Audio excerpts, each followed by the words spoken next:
We have been talking about the issue of Walter Magaya and how Walter Magaya has been fighting the battle for ZIFA, wanting to be president of ZIFA, which led him to end up submitting documents to the High Court, documents that have been discovered to be fake. The qualification that was needed, which was basic by the ZIFA board, was actually 5 O levels. And Magaya happens not to have the 5 O levels. He decided then that he submits something that was higher than that, which was some kind of a diploma that was coming from UNISA. People spoke about that. At first, it looked like it was just a joke that he had submitted fake documents there, until UNISA had to respond, because some people had to probe UNISA for them to authenticate the certificate. And they wrote a letter distancing themselves away, saying that Magaya is not even in their register, in their records, including the PhD that he also says he was given by the same institution. They denied that. And yet Magaya has some pictures and videos of places that he went to where there was some form of graduation happening there. And one funny thing about it is there was this other pastor who is called Pastor November. If you don't know Pastor November, go and check him on social media, on YouTube. You'll be surprised. He was also graduating together with Magaya there. This Pastor November is a man who is weird. At times he puts on dresses and dresses like a woman, and stiletto, high-heeled, and he goes into nightclubs and he dances like a prostitute. That's what he does. The other time he brought raw meat, and he was eating raw meat in the church, and just funny things that you can never ever be able to imagine. So, and he says some things that you wonder why he still has people that follow him. So he was also one of the so-called men of God who was also there with Magaya. The pictures are also all over. But still, it remains very cumbersome what event that was, because definitely UNISA is distancing themselves from it. Magaya's pictures too, when he was standing by some pillar that has a logo of UNISA, putting on that gown of his. I wish I had brought those pictures. I could be putting them, but I'm sure you've seen them all over social media. You wonder whether he traveled to South Africa to stand just by the pillar of UNISA and pretend as if he was. I don't know what chicanery he played there, but whatever it is, Zacc now goes after Magaya for the alleged fake documents. We understand that Zacc is now beginning to interrogate Magaya. We don't know whether they are going to come out with any warrant of arrest, because definitely whatever investigation they are doing, they will definitely come out knowing that he did a fraudulent work there.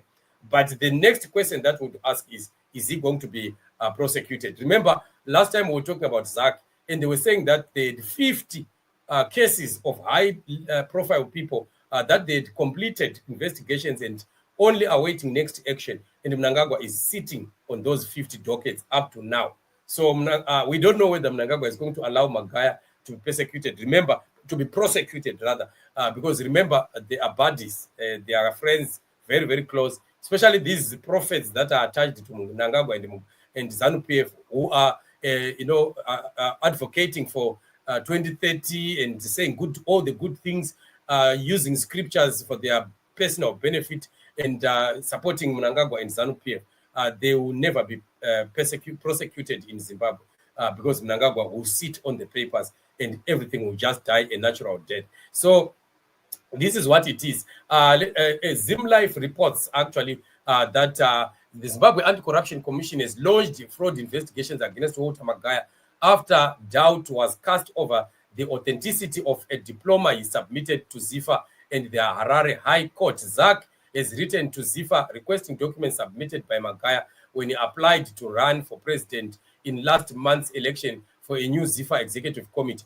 The Anti-Graft Board has also reached out to the Judicial Services Commission seeking the record of proceedings in Magaya's High Court application challenging ZIFA's decision to bar him from the elections on the basis that he did not possess 5 O levels. Zacc sent out the request for information on January 31, according to the documents seen by ZimLive. At the center of the investigation is a marketing diploma purportedly obtained at UNISA, which the university insists it never conferred on Magaya. Magaya has submitted a copy of the diploma certificate as a true copy of the original by Waterfalls Police to argue that he had a higher qualification than the O-level passes required by the ZIFA job. So this is what he submitted, which has since been denied by ZIFA. And now the investigations are on. We want to see how far it goes. UNISA said it does not have Walter Magaya, either as a student or a graduate.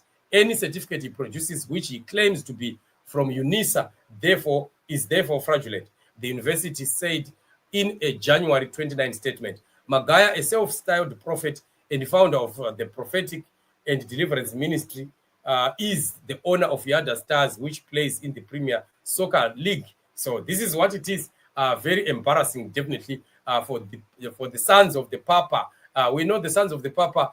You know how they behaved. The last time I showed you a video, how they behaved and started to shout that Baba and Baba, our father is still our father, something like that. And they were supporting him and singing Siana Inayem Nangagwa. Sorry, I'm now saying Nangagwa. Siana Inayem Magaya Mnumbengere. You see, now what we are seeing happening in the politics there of Zimbabwe, the dirty politics in Zimbabwe, we are now seeing it now being employed in the church again in Zimbabwe. Of course, we are saying church for the sake of just saying church, but those are shrines. Those are not churches. Had they been churches, I'm telling you, they were not going to be operating in the manner that they are doing.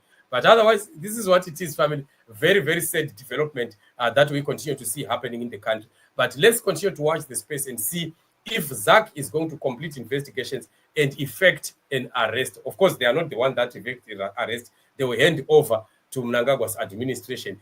Those are the ones that will decide what exactly to be done. But Mnangagwa has protected Magaya for a very, very long time. There are many, many cases that have been reported, even at police, where complaints have been made on different issues, including money laundering, fraud, and women also complaining of molestation, and a lot of other committed offenses, including deaths and that happened, mysterious deaths that happened, especially to some people that were very close to Magaya. And it seems like all of those things and all that stuff has been swept under carpets.